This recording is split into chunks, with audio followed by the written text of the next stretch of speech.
नमस्कार, स्वागत है आपका हमारे YouTube channel E2A entrance to academia में। चूँकि यूजीसी नेट दिसंबर 2025 सेशन का नोटिस आ चुका है और एप्लीकेशन फॉर्म्स आउट हो चुके हैं, तो हमने सोचा क्यों ना पेपर 1 और पेपर 2 के लिए सेपरेट वीडियोस लाए जाएं कि उनके लिए कैसे प्रिपरेशन करें ताकि यूजीसी नेट एग्जाम को क्रैक किया जा सके। तो पेपर 1 को कैसे प्रिपेयर करें, इसके लिए चर्चा करने के लिए मेरे साथ मौजूद है मेरे दोस्त दिवाकर। स्वागत है आपका। और दिवाकर ने JRF क्रैक करके CHS JNU से PhD कर रहे हैं। तो आज हम इनसे जानेंगे कि पेपर 1 जो कि 50 क्वेश्चंस का होता है और 50 मार्क्स का होता है उसको कैसे प्रिपेयर करें। दिवाकर, सबसे पहले मैं आपसे ये जानना चाहूँगा कि पेपर 1 का सिलेबस क्या है, कितने क्वेश्चंस आते हैं और उसको कैसे प्रिपेयर करें। तो सबसे पहले मैं ये जानना चाहूँगा उसका सिलेबस क्या है, उसका पैटर्न क्या है। ओके, पेपर 1 में 50 क्वेश्चंस आते हैं ऑफ 100 मार्क्स। हाँ। तो बेसिकली 1/3 ऑफ द पेपर जो है वो पेपर 1 कवर करता है। 10 यूनिट्स होती हैं इसमें। Teaching aptitude, research aptitude, comprehension, communication, mathematics, basic mathematics आती है इसमें, लॉजिकल रीजनिंग। हाँ। इसके अलावा हायर एजुकेशन और एनवायरनमेंट से रिलेटेड कुछ बेसिक क्वेश्चंस।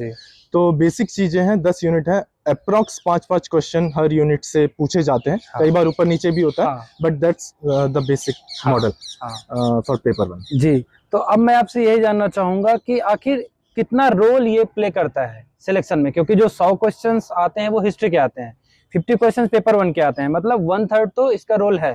तो कई बार क्या होता है कि जैसे सोशियोलॉजी या पॉलिटिकल साइंस में होता है, पेपर 2 में लोग ज्यादा मार्क्स गेन कर लेते हैं, ज्यादा क्वेश्चन अटेम्प्ट कर पाते हैं, पर हिस्ट्री में ऐसा देखने को नहीं मिलता है। कोई 65 या 70 क्वेश्चन भी अटेम्प्ट कर ले तो बड़ी बात हो जाती है। तो कहीं ना कहीं पेपर 1 का रोल ज्यादा हो जाता है। क्या आपको भी ऐसा लगता है? तो नहीं, बिल्कुल। नॉट जस्ट हिस्ट्री, मतलब किसी भी सब्जेक्ट में आप एक बहुत जो सब पेपर 2 होता है, सब्जेक्ट वाला जो पेपर होता है, उसका सिलेबस बहुत ब्रॉड रहता है। हाँ। तो उस केस में आप एक लिमिट तक ही सिलेबस कवर कर सकते हैं और एक लिमिट तक ही क्वेश्चन सही अटेम्प्ट कर सकते हैं। फॉर एग्जांपल हिस्ट्री में भी आप देखेंगे तो out of 100 questions around 70 question, 72 to 75, जो टॉपर भी होंगे उनके 72 to 75 क्वेश्चन करेक्ट होते हैं जी। उसके एवरेज जो करेक्ट क्वेश्चन का नंबर रहता है वो 60-65 ऐसा रहता है। तो उसके बाद जो अदर 50 क्वेश्चंस आपके पेपर 1 के हैं वो बहुत क्रूशियल हो जाते हैं आपको कट ऑफ क्लियर करवाने में। हाँ। क्योंकि पेपर 2 तो हर कोई पढ़ ही रहा है, जो ऑब्वियसली जो JRF के लिए अटेम्प्ट कर रहा है वो हिस्ट्री या पॉलिटिकल साइंस या सोशियोलॉजी जिस भी सब्जेक्ट के लिए अटेम्प्ट कर रहा है वो उस सब्जेक्ट को तो पढ़ेगा ही। लेकिन पेपर 1 के साथ ऐसा नहीं है कि हर कोई तैयारी कर रहा है। तो जो लोग पेपर 1 की ठीक ठाक तैयारी करते हैं वो लोग कट ऑफ क्लियर करने में बहुत इजी महसूस करते हैं या बहुत इजीली कट ऑफ क्लियर कर जाते हैं। आप चूंकि हिस्ट्री से आपका JRF निकला हुआ था, आपने जैसे बताया कि पहले अटेम्प्ट में ही आपका नेट हो गया था और दूसरे अटेम्प्ट में आपका JRF हो गया है। तो आपको क्या लगता है कि एक जो हिस्ट्री सब्जेक्ट का जो स्टूडेंट है उसके कितने मार्क्स पेपर 1 में आए तो उसको आसानी होगी हिस्ट्री से JRF करने में? ओके, रिसेंट ट्रेंड के अकॉर्डिंग टू आप देख रहे हैं कि 100+ क्वेश्चंस अगर आपके सही हैं for general category I am talking about. So overall 100+ questions अगर आपके सही हैं, व्हिच मींस कि 200 मार्क्स अगर आप कवर कर रहे हैं आउट ऑफ 300 तो आपका JRF हो जा रहा है।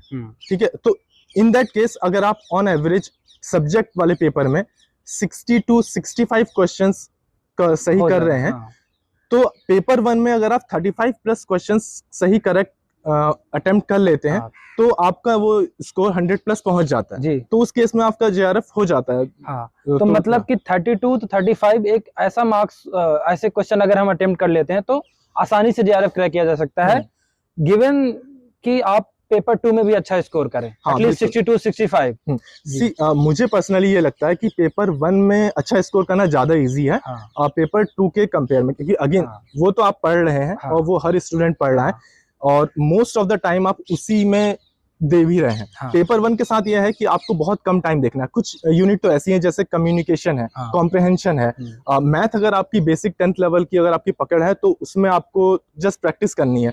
तो कुछ यूनिट तो ऐसी हैं जिसमें आपको बहुत ज्यादा थ्योरी पढ़नी नहीं है ना, केवल लॉजिकल रीजनिंग टाइप की यूनिट है जिनमें आपको थ्योरी पढ़नी है। तो थोड़ा अगर आप अपना जस्ट 10% ऑफ द टाइम भी आप वहां पे देते हैं पेपर 1 की तैयारी में तो आप बहुत अच्छा स्कोर कर सकते हैं। अच्छा, बेसिक एवरेज नहीं, 30 to 35 क्वेश्चन ये एवरेज स्कोर है, आप 40+ भी स्कोर कर सकते हैं पेपर 1 में, वो बहुत इजी है। और जब आप वो कर लेते हैं तो आप 60 to 65 questions in paper 2 total overall आप बहुत आगे पहुंच जाते हैं इन टर्म्स ऑफ तो जैसे सिलेबस की बात हो गई, पैटर्न की बात होगी और पेपर 1 के रोल के बारे में बात हो गई। अब मैं दिवाकर आपसे ये जानना चाहूंगा कि पेपर 1 को कैसे प्रिपेयर करें? तो सबसे पहले मैं आपसे जानना चाहूंगा कौन सी बुक्स आपने पढ़ी, और आपने जो पढ़ी उसके अतिरिक्त भी अगर कोई बुक्स हैं तो आप उनके बारे में बता सकें। अब मैंने तो बेसिक मदान, केवीएस मदान की जी। जो बुक है वो काफी पॉपुलर बुक है। काफी बेसिक अंडरस्टैंडिंग के लिए इनफ है, और मैंने उससे ही कवर किया था। इसके अलावा जो प्रीवियस ईयर क्वेश्चंस थे उनको देखा था। तो आप बेसिक मदान की बुक देख सकते हैं। इसके अलावा भी अभी काफी और भी पब्लिशर हैं, ट्रूमैन है, दिशा है, दिशा जी। इन सब का किसी कोई भी एक बुक, इसमें से कोई भी एक बुक आप उठा लीजिए और उससे आपकी बेसिक सारी 10 की 10 यूनिट कवर हो जाती है। ऐसा किसी भी बुक से नहीं होगा कि आपका पूरा कवर हो जाएगा सिलेबस, या आप सारा पेपर अटेम्प्ट कर पाएंगे, ऐसा पॉसिबल नहीं है। लेकिन एक बेसिक आप कवर कर लेते हैं सारा सिलेबस।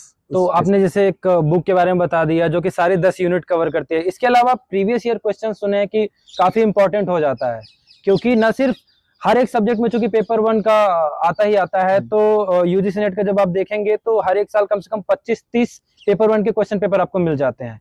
तो प्रीवियस ईयर क्वेश्चंस का क्या रोल हो जाता है इस पेपर 1 के प्रिपरेशन में? जैसे कि तुमने कहा कि कई बार क्वेश्चंस रिपीट होते हैं, और क्वेश्चंस रिपीट नहीं भी होते हैं तो पैटर्न रिपीट होता है क्वेश्चंस के आने का। कि फॉर एग्जांपल अगर डेटा इंटरप्रिटेशंस में है डीआई में, तो उसमें सेम काइंड ऑफ क्वेश्चन आ रहे हैं, वो चीजें डिटेल्स बदल दी हैं, आपका नंबर बदल सकता है, कॉन्सेप्ट वही रहेगा, लेकिन कॉन्सेप्ट वही रहेगा, है ना। सेम मैथमेटिकल रीजनिंग के अदर क्वेश्चंस में भी है। टीचिंग एप्टीट्यूड, रिसर्च एप्टीट्यूड, इसमें बहुत ज्यादा चेंज नहीं आ सकता क्वेश्चन में जी। तो पीवाईक्यूज इंपॉर्टेंट है। पहले उस पर्सपेक्टिव से तो है कि क्वेश्चंस रिपीट हो सकते हैं, बट इसलिए भी इंपॉर्टेंट है क्योंकि आपको ये समझने में मदद करते हैं कि आपको पढ़ना किस तरीके से है, और किस तरीके के क्वेश्चंस आपको टैकल करने होंगे एग्जाम हॉल में जी। तो इसलिए मेरे पर्सपेक्टिव से वो तो आपने मतलब केवीएस मदान और पीवाईक्यू से ही प्रिपरेशन किया है। हाँ।